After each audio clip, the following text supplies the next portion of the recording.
What time do we have? Do you need tape? No. What time do you have? 4:34. All right.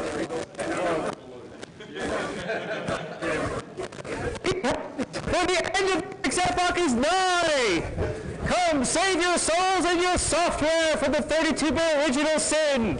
Repent! For the third Unix Epoch is nigh! It is coming, you have but 25 years to live! Repent! For the end of the Unix Epoch is nigh! Save your souls from the original 32-bit sin! Save your souls and your software today, good people! Good friends, I have come to spread the good news.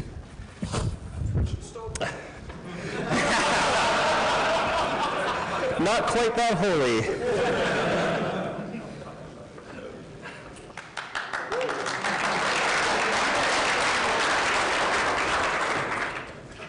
So, I have to, my equipment, I'm not sure with the reverse magnetic field here down under whether it's going to work. I need two volunteers from the audience. Come up.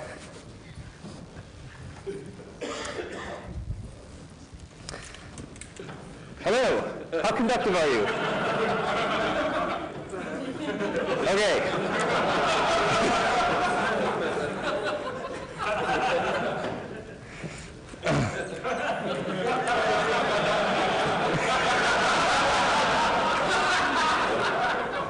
Here's my other one. You see behind the curtain. Another volunteer? Come, let the holiness flow through you.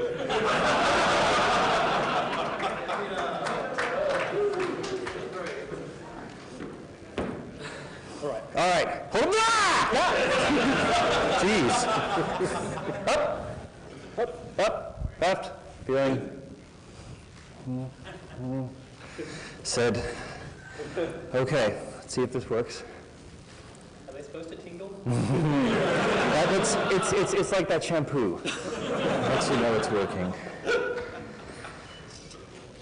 Yes. Okay. Should they be feeling pain?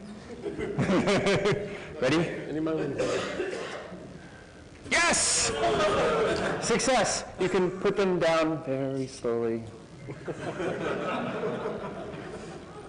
Okay. Good. Is that it? That's it, except that I can't see my notes now. So let us take a peek behind the curtain. Oops. Whoops, what did I just do? I'll just everybody turn around and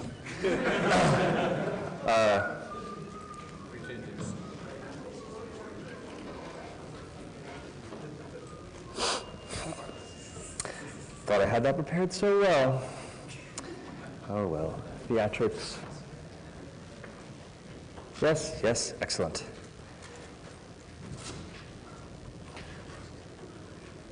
Oh, that's not it.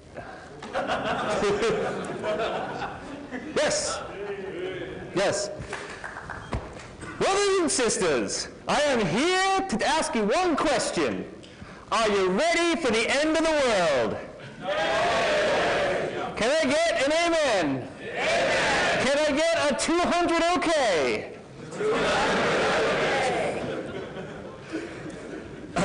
I'm here as your soul and your software ready for the end of the world. Now you're saying to yourself, Schwern, the world ends all the time. What do I have to worry about? The world ended in the year 2000. Nobody noticed.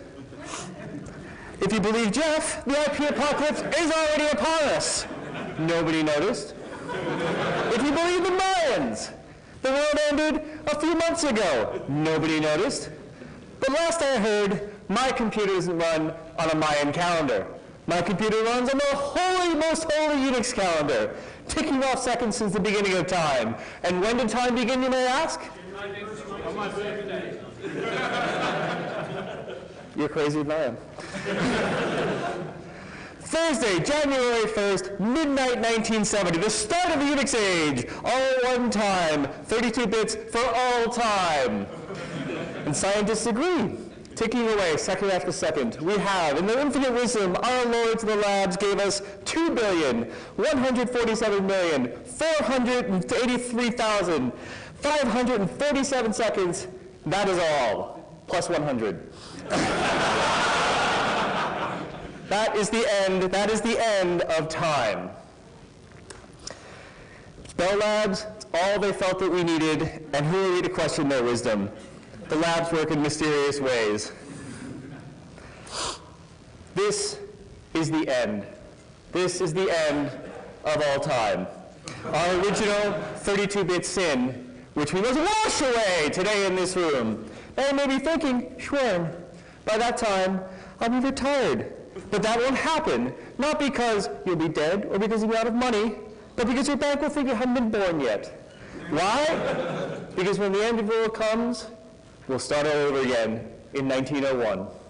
We'll be reborn, and our flying cars will become no cars. The future will become the past. You might think, hey, there's still 25 years to go. We can wipe away that 32-bit sin with 64-bit machines. What about all the protocols? What about all the databases? What about the binary formats and the JPEGs and the MySQLs? Will they carry the original 32-bit sin at the end of time? Think about the financial crisis. Caused by a housing bubble. A lot of people get 30-year mortgages, and the housing bubble burst in 2008. Think about it. Now you might say, Schwern, this is ridiculous because this is all a plot on the part of the lizard people to take over the world. I say, no! Because as we know, they already have, you fools! The original 32-bit sin is of our own making. And then there's Mars! The Martian day is 24 hours and 40 minutes long.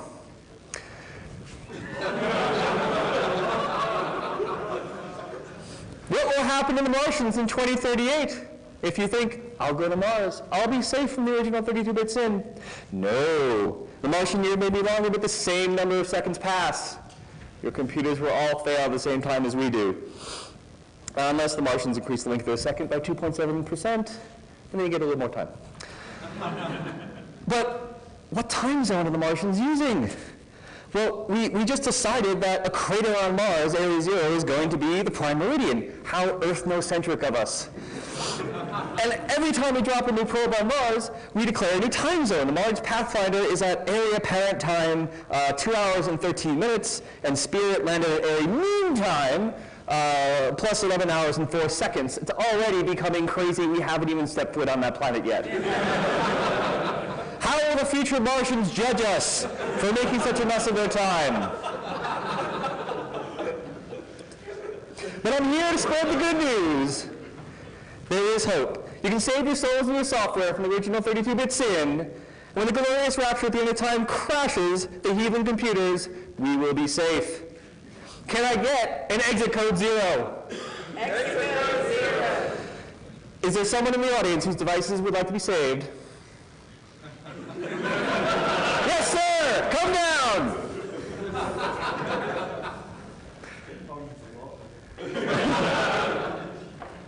Where is your device, sir?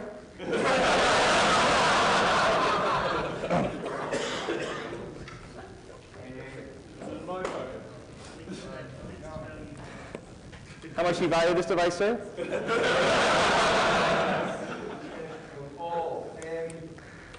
Yeah, someone else or something. I'll do a mass blessing. Lords of the labs, save the sitting software in this good and righteous audience, break their bits in twain so that 2 become 4 and 32 becomes 64. Demons of the past, away now and forever to the end of time. End of file.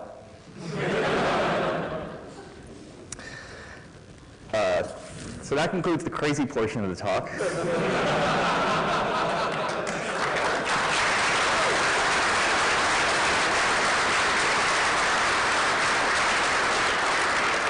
Y'all are timid. Nobody wanted to.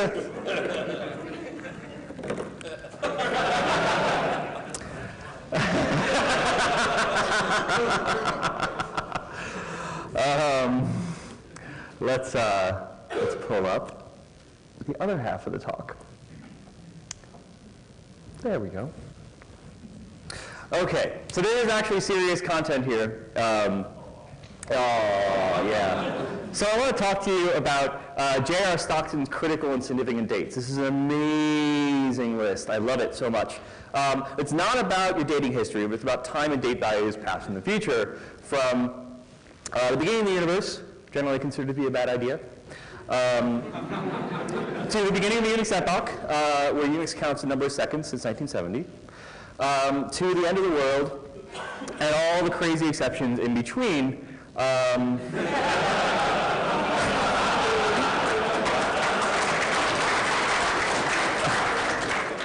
So what's the problem? And it turns out that in dating, size matters. So here's an example of getting the end of time in Perl. We've got 2 to the 31 minus 1, and that comes out as the end of the world. You add them simple, just add 1 to that, and what happens on a 32-bit machine? Well, at the time I wrote this talk 5 years ago, this is what would happen. Uh-oh, 1901. Whoops, gone from flying car to no car. So normally, high-level programming lets us forget that we're running hard software on actual silicon. And this is, the hardware has its limits. And if you ask a C programmer, they'll say something like, oh, it's because of 32-bit unsigned double floating point static registers, or something like that. But languages, high-level languages, are supposed to shield us from all that, but sometimes they don't. And of course, what's going on here is that a 32-bit signed integer only has 31 bits for the integer and 1 for the sign, so it can store from 2 billion and change to negative 2 billion and change. It's actually minus 1. And we go from that to, oh, right, sorry. We're not reading my own talk. So in 2038, 32-bit signed Unix time fails, because that's all that a 32-bit integer can hold. But if we up it to 64 bits, well, now we get to the year, now we have the year 292 billion problem. And that's when 64-bit signed time fails. If we up it to 128 bits, we fail at we have the 5 non-alien problem. If we go to 256 bits, we have the 1.8 million Vingit-alien problem. And then finally, there are only 2 to the 80th particles in the universe. So in the year 2 to the 10th, the 80th is now impossible to write the year. This is a hard limit. But fortunately, at 1 to the 36, the universe will decay, theoretically. And we don't have to worry about the year 1.8 million Vingit-alien problem. Now, a Portland programmer, Keith Lobstrom, inventor of the Lobstrom launch loop, so actual rocket scientist, has the complete solution. He said, why are you storing time in seconds? You should be storing time in the only sensible unit, the Planck time. So it turns out that you can store 1 to the 36 years in about 266 bits, and then you're done with this problem forever. You don't have to hear about it ever again. Get on that. So the Planck time unit since 1970, that's the approximate number that we've gone through. Don't be tempted to use 256 bits, or else you fall afoul of the year 989. Yes, that problem. And as Keith points out, the programmer will have a lot of accumulated code to fix. So, oddly enough, when the 2038 problem started to come up in Perl, there were some arguments on the Perl development list about what to do about it. And it was kind of split between the native Perl programmers who don't really know C, and the C programmers who know Perl. And the C programmers said, well, the GM time function, the function that says, hey, give me the date in GMT, internally uses the time t C structure. And time t is a signed 32-bit integer, right, on a 32-bit machine. And signed 32-bit numbers overflow it to the 31st, right? And, this and then that. So therefore, in their mind, this made perfect sense. You got exactly what you asked for, right? You put in a 32-bit integer and you overflowed it and you get an old time. What's the problem? I'm not kidding. People argued this. But this is Perl, and Perl is supposed to do what I mean, and I'm a Perl programmer. And we don't care about 32-bit signed double floating point static registers, and more importantly, my clients don't care.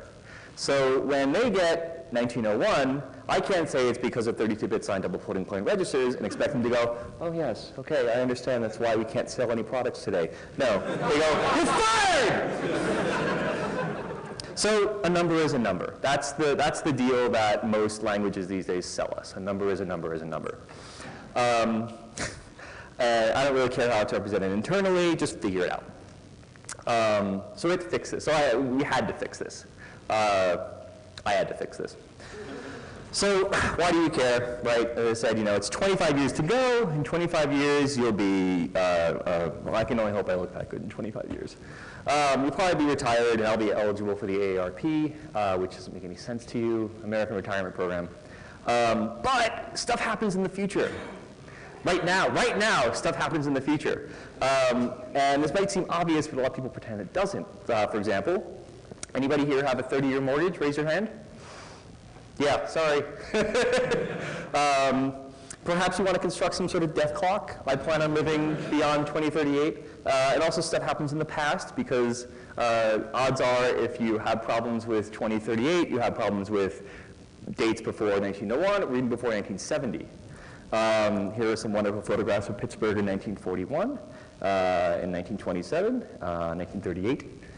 And it turns out that apparently a few years ago, Picasso wouldn't understand a photograph that had a date timestamp on it before 1970. Whoops. And of course, this is, most important date in my life. I was born. But some people weren't born before 1970. Maybe you'd like computers to know that. Windows cannot handle negative times. At least it couldn't at the time I wrote this. The other problem is people are a little slow to upgrade. So we know that people are still using Perl 581, and this is released 10 years ago.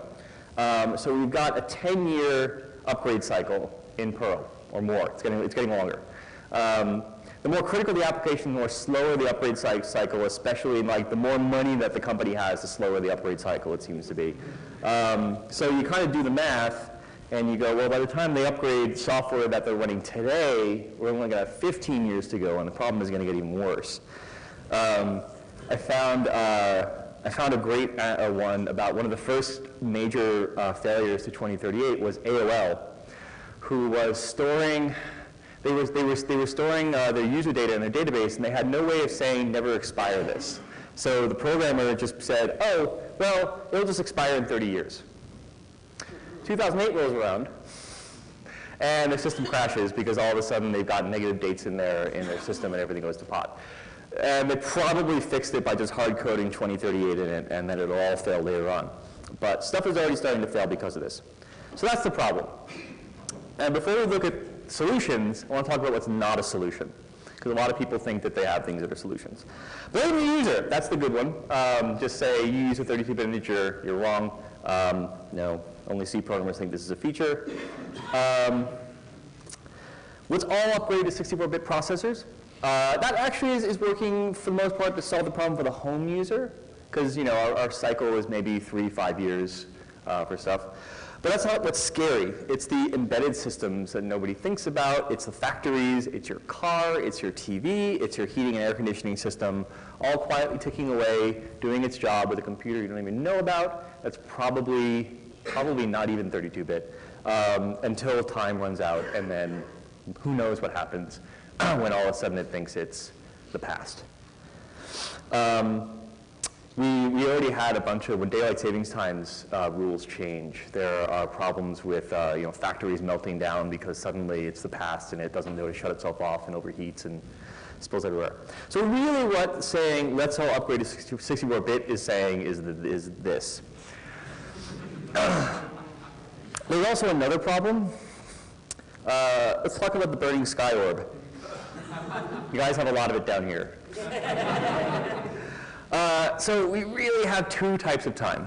On the one sort of time, the local time is meant to track the burning sky orb, although we do it in a crazy manner. The other one says, fuck the sun, UTC, and we don't have to worry about it. But whether we like it or not, time zones are really important. And time zones are insane, and time zones are political. Time zones change over time, and then there's daylight savings time, which is its own bucket of suck. All this information is located in your operating system's time zone database, probably held together by the people who do the Olson time zone database. If you ever get a chance to read it, it's funny. They have lots and lots of comments about why things are certain ways and the historical versions of it. So if you have any interest in this sort of thing, it's great. So it's your operating system time zone database. It gets updated with the operating system. Unfortunately, there is no portable API to the operating system time zone database. And by portable, I mean, not Fedora and Debian. I realize I'm at a Linux conference. I mean the Perl idea of portable, which is Windows, Linux, HPUX, VMS, every operating system you can think of. There's no agreed upon location for it. Some languages and programs work around this by shipping their own copy of the time zone database, and now you have two problems. Because it's bad enough when you have one time zone database you have to update. Now when you have, say, 6 of them, and you don't even know where they are or what has them, it gets worse because daylight savings time, as I mentioned, is horrifying. So it was originally introduced as a joke by Benjamin Franklin in 1784 to save money on candles. Now let's fast forward to 2005, the Energy Policy Act of 2005 in the United States. Let's change daylight savings time by a few weeks to save energy. So Benjamin Franklin was right. Oh my God, they just didn't understand. But they gave us 1 year to update all the time zone databases. 1 year. And then they gave themselves 9 months to test its impact. And then they said, oh, we can put it all right back if we want to. Anytime we want. The scramble, at least in the US, to get all the time zone databases updated was pretty bad. But I can't imagine, it's bad enough when you have 1, but when you have 6, 7, 10, 12, it's just going to get worse. So to fix this problem, you need something that does this. It handles time zones, which knocks out a lot of libraries out there. It knocks out like libty, it knocks out a whole lot of stuff. Has to use a system time zone database. It has to be portable, and when I say portable, I mean ANSI C89. Maybe ISO 90, maybe. But that's what I mean by portable. It's got to have, in my case, I'd have a compatible license with Perl, but anybody else. I mean, basically it has to have a compatible license with everything, which pretty much means MIT, or three-letter BSD. And it has to be, has an interface compatible with the existing time.t structures, because that's what everybody is kind of using under the hood. Nothing. There was nothing out there at the time. This was about 5 years ago. Nothing. So it seems impossible, except I lied. I lied about a little part. There is a way, there is an interface to the system time zone database. It just sucks. It's that. Yeah. C89 has 2 functions that can talk to the time zone database, and this is the wedge that I used to fix this problem of 64-bit time on 32-bit machines with time zone compatibility. So basically, local time, you give it the epoch, number of seconds, and it spits back the date, the minutes, hours, seconds, day, month, year. And then NK time does the reverse, which is a much harder algorithm. You give it a date, and it spits back the Unix time. Incidentally, because of time zone shifts, sometimes one date can have 2 epoch times associated with it, because sometimes there can be, say, 2 1 a.m.s on a given day when the clock falls back. It's fun to test, let me tell you. So, how do we do it? So here's what I did. First step, write a 64-bit GM time. This turns out to be pretty easy. It's just a bunch of math. There's no time zones to worry about. It's easy, because writing ANSI C89 as a non-C programmer is very hard. But if strings aren't involved, it's fine, and there aren't many strings involved in that, so that wasn't too bad. I found an interesting one. So in the course of testing this, I of course needed testing numbers against for various dates and times, everything else, and I discovered so many bugs in people's 64-bit implementations of time. The best one was this. This was on OS X 10.6. So GM time, I said, it's simple. There's no database, it's just math, it's easy. How do you screw this up? So somewhere in the year negative 2,235,476, because you got to make sure it goes in both directions, you added, so from December 30th, you added 1 second and suddenly it's January 1st. I can't imagine what combination of circumstances led to this bug. How? Shorter that year. Yeah, years were shorter back then. And it appears nowhere else. Nowhere else. It's just this one specific spot. And it doesn't correspond to any number of seconds, no power of 2. I have no idea. No idea. I reported it as a bug and it seemed to have gotten fixed. The other one, this one, I think again on OS X, and I develop on OS X, so I'm going to find all the best ones there. That would just hang. For no reason I could discern, and it made it really hard to test the possible ranges of, when your functions no longer return true or false, they just stop. And in C, it's really difficult to do alarms and stuff in a portable manner.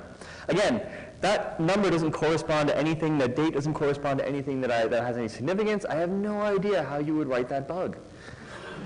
It would drive me crazy. I've had all sorts of other things. HPUX claimed to be 64-bit, but it would fail at 47 bits reliably. So basically I found a few, in the end I tested a lot of operating systems. And at the time, about 5 years ago, if it said it was 64-bit, what you could really rely on was 47 bits of time, which is a lot. I think it gets you out to something like 292 million. It's not bad for most purposes. If you're going further than that, you really shouldn't be using the system time library. It's kind of silly, or time zones.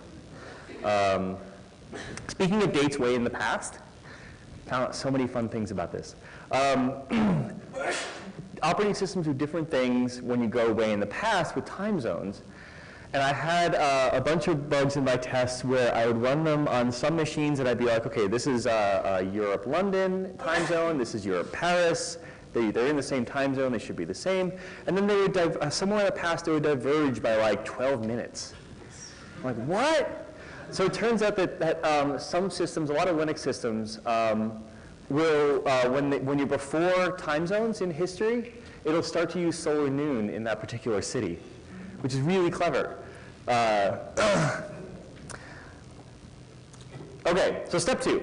So before we can talk about step 2, let's talk about calendars. Crazy making calendars. Before we talk about calendars, let's talk about Julius Caesar. So the calendar we think of as the Julian calendar introduced into the West in 46 BC by Julius Caesar. It estimates that a year is about 365 and a quarter days. It introduces the idea of a leap year, but it's slightly wrong. But it's kind of close to what we use. So looking at a calendar, there's 2 very important attributes to understand about a calendar. Really, there's only 2 things you need to know about a calendar. What weekday is the 1st of January? What day does it start on? So for example, 2004 starts on Thursday, and it kind of has a, but if it's a leap year, it's different. So you have to also know if it's a leap year. If you know these 2 things about a calendar year, you have what's called an infinite calendar.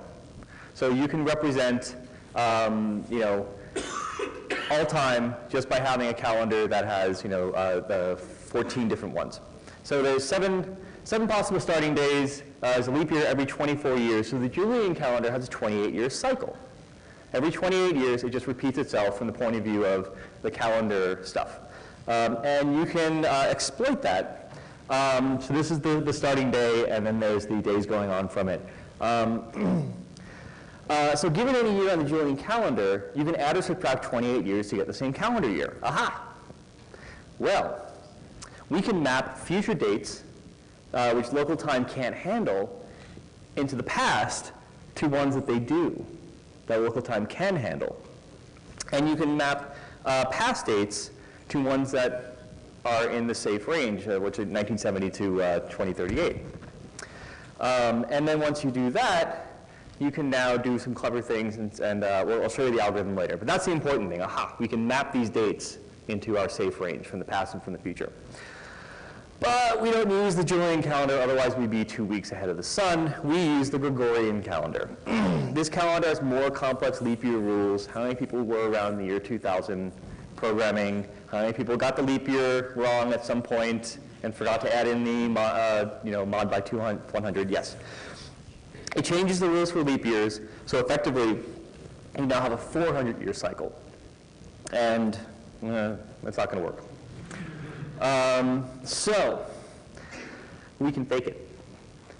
So after a lot of staring at this crazy making, taking a look at the Julian calendar cycle, again representing the first day for every year. The green ones are all leap years. So for example, here's 2099. It starts on a Friday. Yeah. And then here's 2011, which is not a leap year. Right. And then where would 2001 go? So non-leap years only add 1 normally, so you go from 5 to 6. So there it is. So you would jump from 5, 6, 5, 6. And you can kind of start to see that there's a progression there. You can just kind of shift it over 1 and down. And it turns out that if you just add 16 to the year and adjust for certain exceptional century things that I won't get into, it works. You now have your cycle back. So I can go from 5 to 6 and 3 to 4 and 1 to 2. And so on and so forth. The important thing is I've got that cycle back. And now it works inside the 28-year cycle. As like I said, there's a little more numerology. If you want to read the source code, you can read the source code. It's not too bad. So here's the basic algorithm that I'm using to allow 64-bit time on 32-bit machines. You get the date in Greenwich Mean Time. So that's with the rewritten 64-bit time function. And then you say, okay, what's that year? So let's say that's in 2011. To 2100. You map that year back to something safe with the algorithm that I just described, right? You get the time for that date, so you run it through time GM, which is just reverses it. So you take the time and you put it in that date. So now we know that the epoch time for the time that we want, but inside our safe range. And then you basically say, okay, for that time, localize it. Give me the local time zone date for that. And you just stick the year back on it, the original year. So you've tricked the computer into giving you the time zone offset for a time way in the future by shifting the year, running it through the time zone database, shifting the year back. There's some issues around the new year. There's some issues to make sure that the time zone doesn't span a year back and forth, but that's the basic algorithm. The more complicated algorithm accounts for all that. How well does this work? Time zones are always dicey because they're political and they change over time. Past rules become less accurate and so on and so forth. At worst, what it really comes down to, at worst, you're going to be off by an hour or two. British double summertime is a pain in the ass because it all changed right at about 1971. So a lot of these things start to map to this 2-hour shift in time. So I think the worst I've ever seen is 2 hours off. And that's better than being off by 138 years. Would you agree? I wrote this all, rather than just patch it into Perl, I wrote this as a portable 64-bit clean replacement for the POSIX time.h library, and dropped it into Perl. So Perl has been running this for about 5 years. So if you have any doubts, it's been running in production for a while. It works pretty well. It also does some tricks to basically probe your existing system time and decide how safe the system time range is and use that. So basically if it detects, oh, you're a 64-bit machine, I'm just going to not use any of the shenanigans and I'm going to just pass straight through to your real system code. So there's no, for a 64-bit machine, there's no problem on this. If you're using one of those broken machines that claims it as 64-bit, but is actually 47-bit, it'll detect that. So it'll use a wide range, and then it'll, once it gets up beyond that, it'll start to use the trick again. There's been basically no problems with it in Perl. You can get it here on GitHub. So interesting thing is, by making it generic, now you can fix basically any C program, and that includes most programming languages and databases. So we fixed Perl. This has been, as I said, has been live for years. Python could be fixed. Python has some problems with 2038. Ruby has some problems with 2038. I don't know anybody else. Now, so when you, I'm going to pause for a second because I've just been talking at 10 minutes left. Any questions or comments at this point? Yeah. Is it possible, and I don't know what's on the inside of GM time, but that's a strange bug. Could it be because they cheated and used some floating point math and got that occasionally when you had stuff that's on the ground? Yeah. The comment is the GM time bugs in OS X could have been because they cheated and used some floating point math. That's entirely possible because, you know, they're kind of like, at that point they were sort of layering the POSIX layer on top of older stuff, and who knows. Was there another question? Do you handle or have to worry about the Julian to Gregorian switch? Oh God. Do I handle the Julian to Gregorian switch? No. Switches, yes. No, so what you're referring to, of course, is that, you know, various nations switch to the Gregorian calendar at different times. Some of them switched back. I believe it's the Swedes that switched over for 4 years and decided that was a bad idea and switched back. No, I do not, because the time.h has nothing to say about Gregorian and Julian calendars because it's out of their normal range. I did run in those to some interesting problems that I'll show you with year 0. But yeah, was there a question?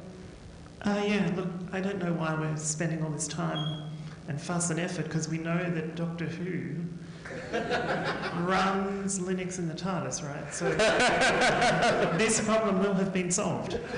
Well, this problem will have been solved, but so part of the reason that I want to give this talk here is because you're all Linux developers, and as I said, this is not just about 64-bit machine upgrades. It's not just about, you know, writing 64-bit versions of system calls. There's also protocols, network protocols, that hard code a 32-bit timestamp. There are file formats, I believe JPEG, hard codes a 32-bit timestamp. There are file systems, FAT32, hard codes a 32-bit file stamp.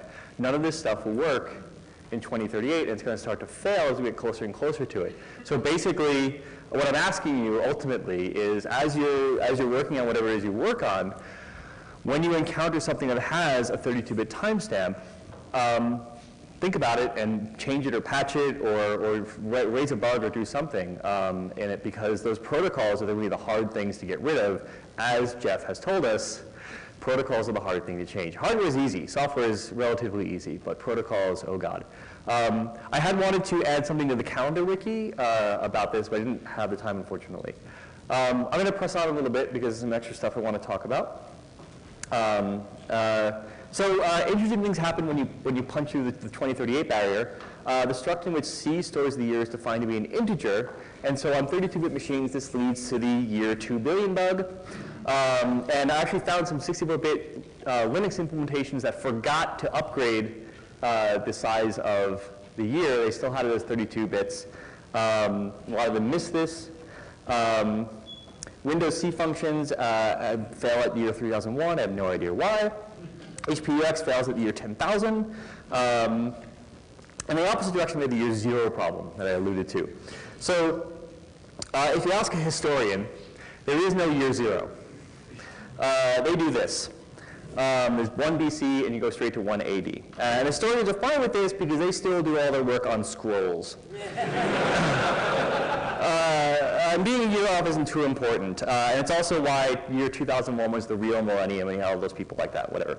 So in math and computers, discontinuity is really difficult and that sucks. So the Gregorian calendar says, nope, there's no year 0. ISO 8601, the International Date Standard, says says they shall be used only by the mutual agreement of the partners in the information exchange, which means, I don't know, you figure it out. Yeah, so they actually had this covered. What is the year -2 in ISO? It is the second year before the year 0, which we define by remaining undefined. So simple. Turns out astronomers have it figured out. They're the only people who really need to worry about really long dates and do a lot of math, where being one off is a problem. So they count like this. It's just 1, and then 1 BC is 0, and -1 is 2 BC. So that's what I picked. That's what I had to do, because time.h says nothing about this. I had to have some sort of decision on it. Step 3 is profit. So this was all written under a grant by the Pearl Foundation. It was a lot of work. I would have done better just being a barista, even in the US. So they funded my projects, and Mariah and Brand did all the work to integrate it into Perl. As I said, the code is available here. I'm not a C programmer. It needs work. I would like to implement more of time.h. Basically, at this point, I just have maybe 6 or 7 functions that I needed. If there are other projects out there that feel that they would want to adapt this, then I would love to hear from you. Python needs more than I've got, and so on and so forth. I know there's a lot of C programmers in the audience. I'd love to hear from you. I'm very liberal with commit bits. So that's all I have to say. Thank you.